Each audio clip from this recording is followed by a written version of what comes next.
The White House says President Trump stands fearless following what it's calling a third assassination attempt after a gunman opened fire last night in a hotel in Washington where an annual gala dinner was taking place.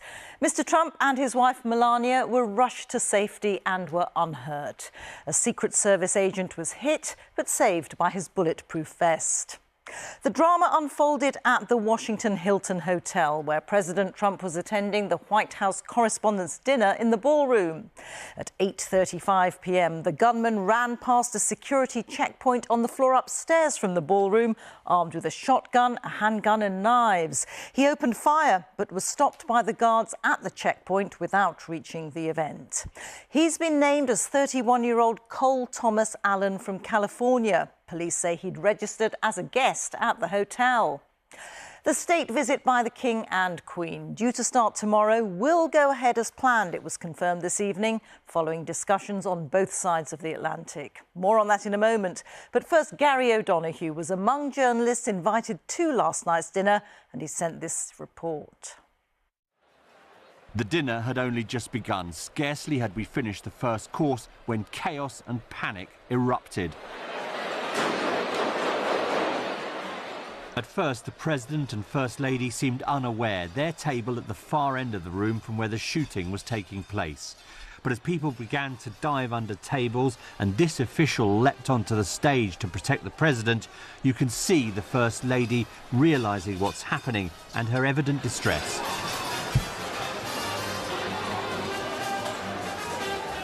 First, the Vice President was removed from the stage. Then, armed agents moved in to form a barrier. They were protecting the President from potential risk before whisking him and the First Lady off the stage and to safety. Other members of the Cabinet soon followed. The Secretary of Defence, Pete Hegseth, and the Health and Human Services Secretary, Robert F. Kennedy Jr., were led away. For 10 minutes or so, everyone cowed under tables as armed police fanned out through the room. When the dinner began, I'd been sat 40 feet from the President, but facing the back of the ballroom, where the sound of shots and breaking glass was coming from. That booming noise that you hear from automatic, semi-automatic weapons, it was a pretty distinctive sound, and that's when all of us hit the deck under the table and stayed there, because you just didn't know if someone was wandering around the room about to start shooting all over again. Open the door! We soon learned that outside these doors, which we'd come in through just minutes before, a man armed to the teeth, seen here on security video, had a shotgun, a handgun and knives, and had sprinted through the security checks. Shots had been exchanged, a Secret Service agent had been hit, and the gunman put on the ground, but still alive. The White House Correspondents' Dinner is the biggest social occasion of the year for journalists, and the first time Donald Trump had agreed to come as president. The organisers and even the President thought the evening could continue, but before too long, that idea was scuppered by the security advice. Gentlemen, out! We gotta go! We have to exit! And the President was heading back to the White House for a late-night impromptu press conference.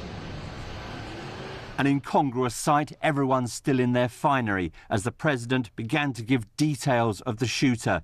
A man from California, he said, a lone wolf whack job, in his words. Nobody told me this was such a dangerous profession. If Marco would have told me, maybe I wouldn't have run.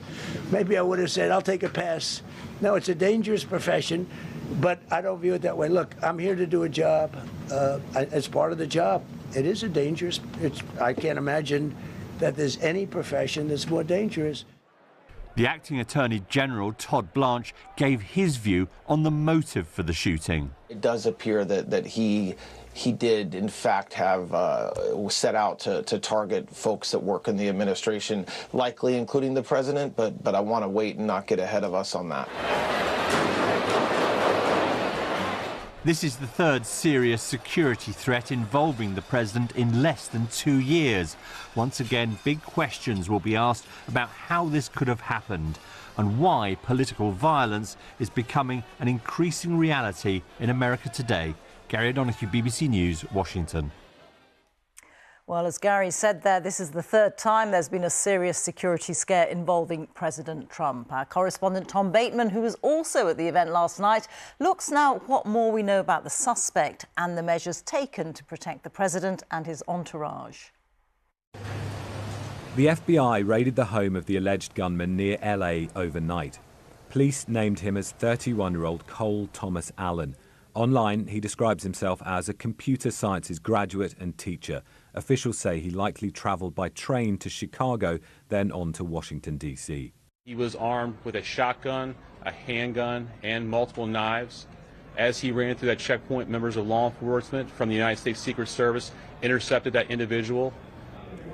And this was the suspect on the floor in the hotel. He had been staying there as a guest, meaning he was able to have access as far as the floor above the ballroom. That's where the metal detectors were that he rushed before being tackled by agents. Officials say once the president was in the ballroom, a perimeter of armed agents had already secured it. I was in the dinner room at the time as the chaos broke out.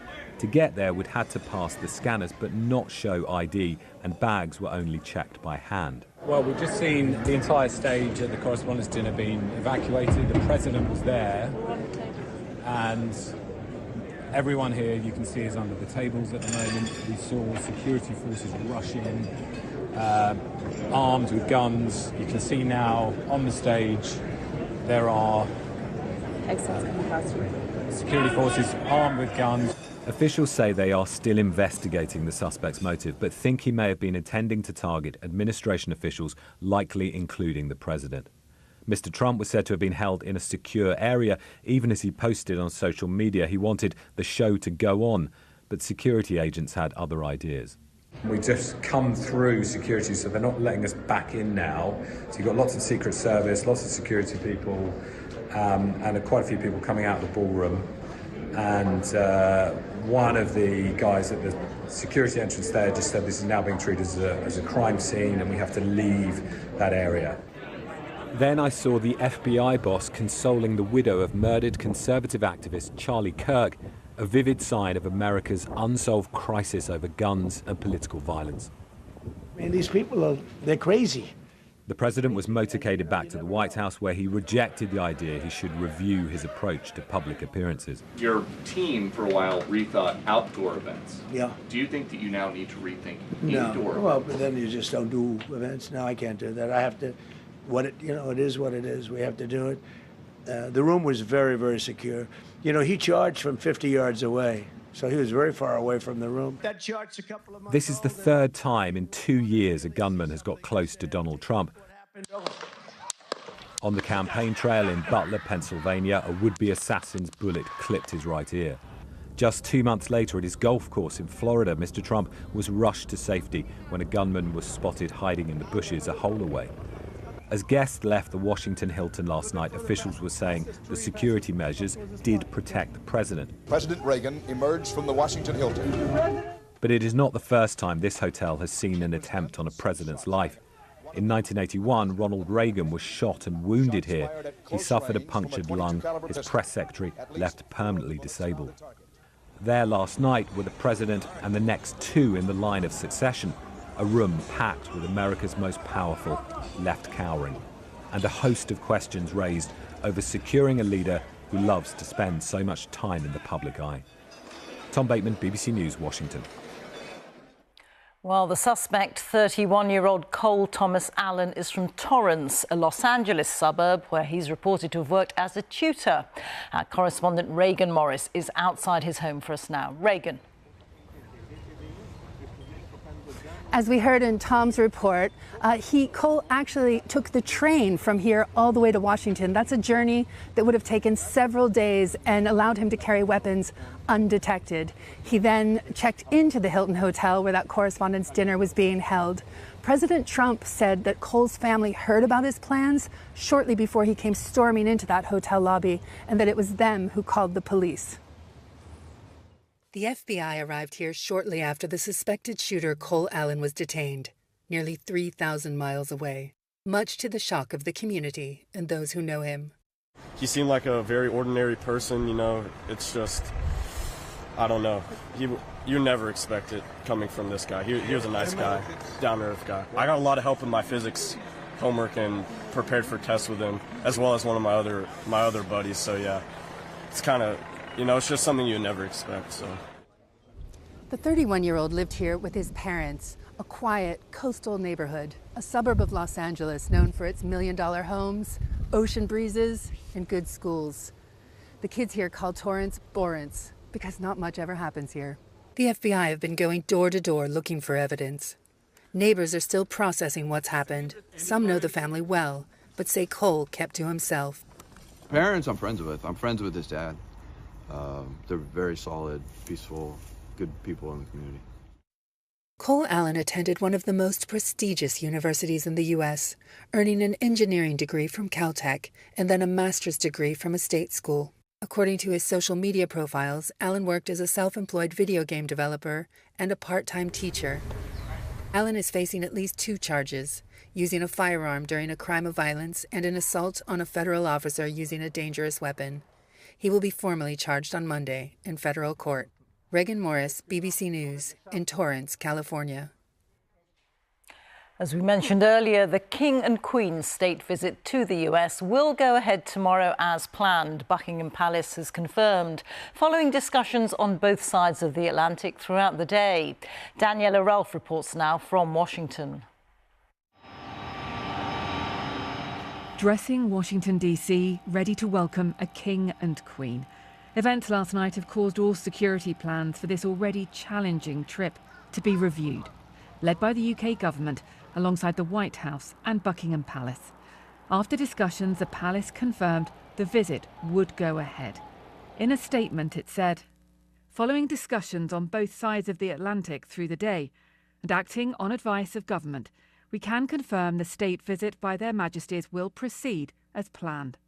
The King and Queen are most grateful to all those who've worked at pace to ensure this remains the case and are looking forward to the visit getting underway." Earlier, the President had spoken on the phone to Fox News and was confident the visit would not be postponed as he praised the King. And he's been amazing, actually. He's very brave, actually.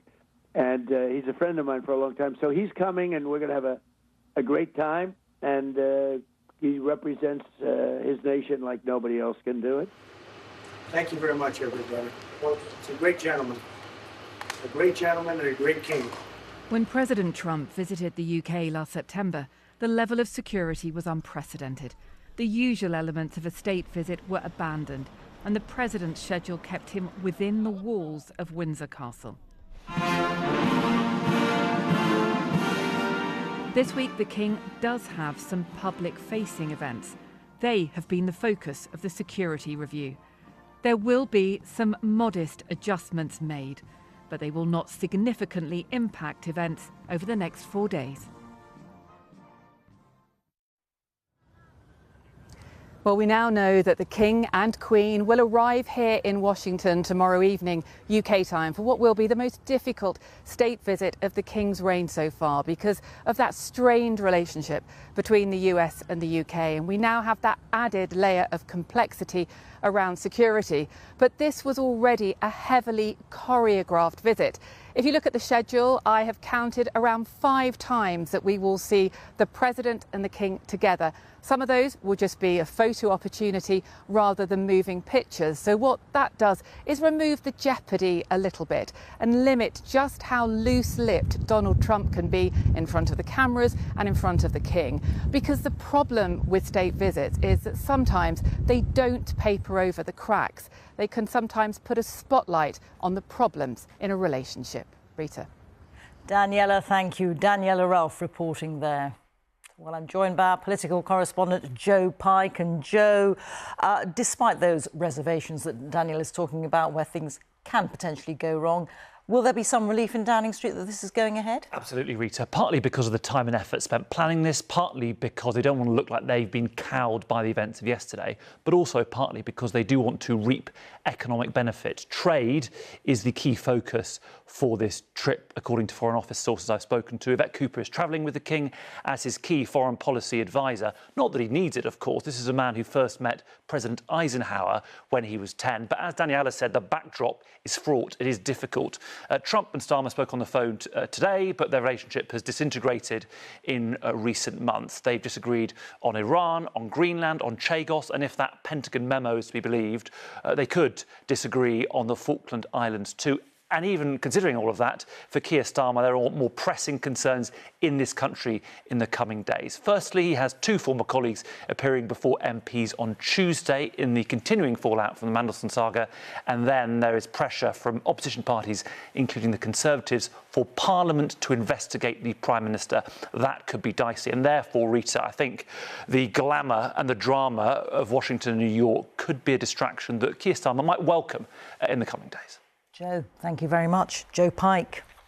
Let's get a final word from Gary O'Donoghue, who's outside the hotel where the event was held in Washington. And Gary, the president is unharmed, but there must be concerns about repeated acts of political violence in the US.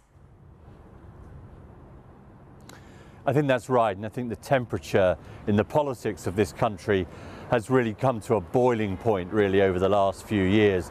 The president said last night that it's time to resolve our differences, but many will argue that he does little to do that in practice. And in the meantime, this normalisation of political violence, not just the spectaculars like we saw last night, not like we saw in Pennsylvania or the near miss we saw in Florida, but lower level political violence, lower level political harassment, this sort of this partisan war that is going on in this country is eroding trust between communities and eroding trust between people.